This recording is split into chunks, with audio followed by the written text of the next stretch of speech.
بسم الله الرحمن الرحيم. بعد أن قرأت وبحثت أكثر من سنة كاملة حول علامات الظهور، ألخص لكم هذه الأحداث في هذا الفيلم القصير من الجانب العسكري فقط، معتمدا على روايات أهل البيت وتفاسير علمائنا الأفاضل. ويمكن أن تكون هذه الأحداث في عصرنا الحاضر أو بعد 1000 سنة، العلم عند الله، لا نوقت ولكن نأمل ونرجو. وأول هذه العلامات هي انقسام الشام إلى رايتين أو جيشين، راية الأصهب وراية الأبقع، وسوف تتناحر هاتين الرايتين حتى تغرق الشام من دماء الناس دون غلبة إحدى الرايات على الأخرى. وخلال هذه المعارك الدامية سوف يخرج قائد عسكري من منطقة درعا في جنوب الشام يلقب بالسفياني، ظاهره الدين وباطنه الكفر، ويكون خروجه قبل ظهور الإمام المهدي ب6 أشهر. وقبل ظهور السفياني ستحدث علامات، وهي رجفة في الجابية، وخسف في منطقة حرسته في الشام، وسقوط جدار المسجد الأموي من الجانب الغربي. وأول عمل سوف يقوم به السفياني هو تشكيل جيش قوي والتوجه به إلى دمشق، حيث سيسيطر على منبر دمشق، ثم سيقضي على الرايات المتناحرة وهي الأصهب والأبقع، ومن ثم سيوحد الشام كلها تحت رايته. أثناء هذه المعمعة من قتال وتناحر بين الرايات الثلاثة، سيغتنم الجيش التركي الفرصة للدخول إلى منطقة تسمى الجزيرة، والمحددة في الخارطة باللون الأخضر، وهي تقع شمال منطقة الشام. وسيستولي الأتراك على مدينة قرقيسيا، والتي تسمى حاليا دير الزور. ويعزى سبب دخول الأتراك إلى دير الزور إما لأن المنطقة ذات أهمية استراتيجية، أو لاكتشاف ثروة اقتصادية بها.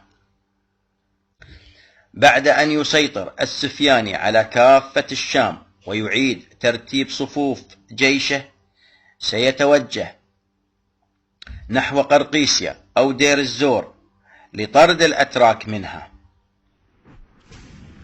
سيلتحم الجيشان التركي والسفياني في معركة عظيمة سيقتل على إثرها 100,000 رجل، وستشبع سباع الأرض من جثث الجيشين.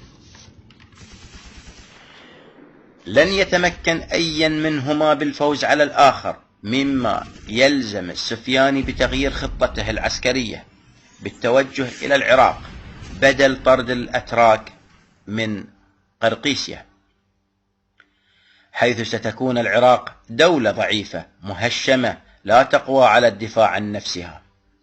وسيكون للسفياني أتباع ومريدين في العراق يناصرونه ويطلبون منه القدوم. سيتوجه السفياني أولا إلى بغداد، ومن ثم إلى الكوفة. وعندما يصل إلى الكوفة سوف يمثل بأهلها أشد التمثيل، وسيبقر بطون النساء، وسينتقم من أهلها أشد الانتقام. عندها ستتحرك راية من فارس تسمى براية الخراساني لنجدة أهل الكوفة ولطرد جيش السفياني، ولكن هذه الراية ستقف على أسوار الكوفة ولن تتمكن من القضاء على الجيش السفياني،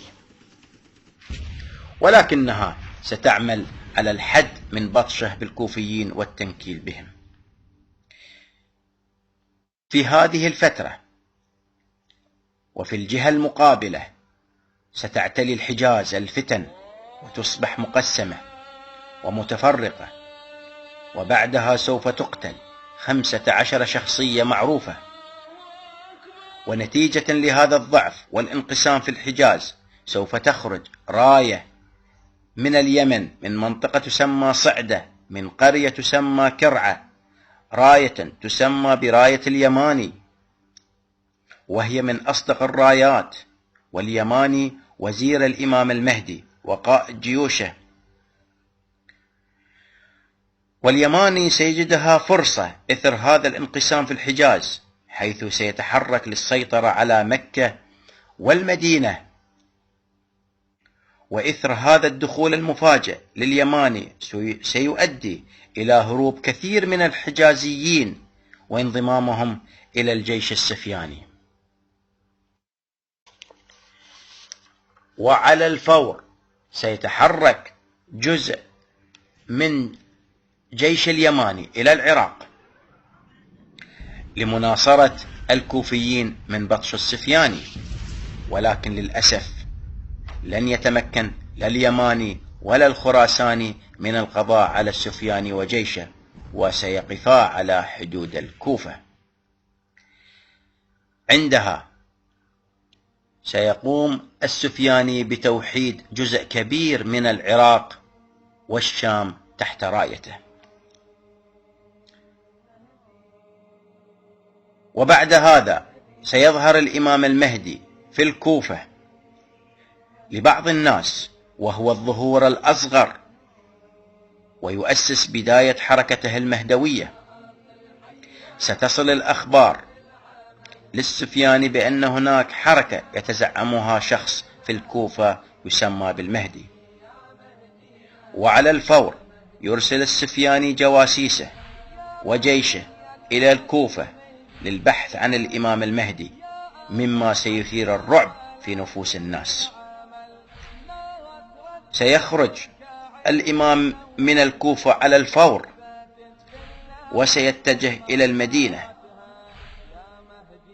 تصل الأخبار إلى السفياني بأن من اسمه المهدي خرج من الكوفة، وإنه متواجد حاليا في المدينة لتجميع بعض المناصرين له. وعلى الفور يرسل السفياني جيش ضخم إلى المدينة، وللأسف سينكل بأهل المدينة كما فعل بأهل الكوفة، ويكثر فيهم القتل لتأييدهم لحركة الإمام المهدي.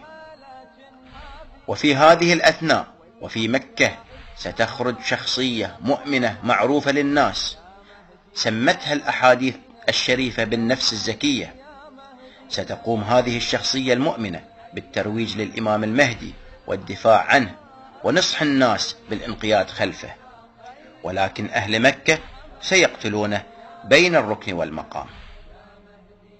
وسيكون قتله يوم 25 من ذي الحجة، أي قبل خروج الإمام المهدي بأسبوعين. بعد قتل النفس الزكية سوف يتحرك الإمام من المدينة باتجاه مكة. عندها ستصل الأخبار للسفياني بتحرك الإمام المهدي إلى مكة، مما يثير غضبه ويعطي أوامره للجيش بالتوجه إلى مكة والدخول فيها. وقبل دخول جيش السفياني إلى مكة ستظهر آية من آيات الله، وسوف يخسف الله بجيش السفياني في البيداء ويقضي عليهم. سيتوقف جيش السفياني عن متابعة الإمام. في ليلة 10 من محرم ويصادف ليلة السبت سيظهر الإمام للناس بعد صلاة العشاء بين الركن والمقام، وسيعرف الناس بنفسه، وسيحاول أعداء الدين من قتله، ولكن سيلتف حوله مناصريه ويحمونه من الاعتداء عليه. وسيسيطر الإمام المهدي على مكة بالتعاون مع الجيش اليماني. وفي اليوم التالي حيث يصادف يوم 10 من محرم سيعلن الإمام المهدي خروجه للملأ وتأسيس دولته الشريفة بكل لغات العالم، وسوف تبدأ مرحلة جديدة، والحمد لله رب العالمين.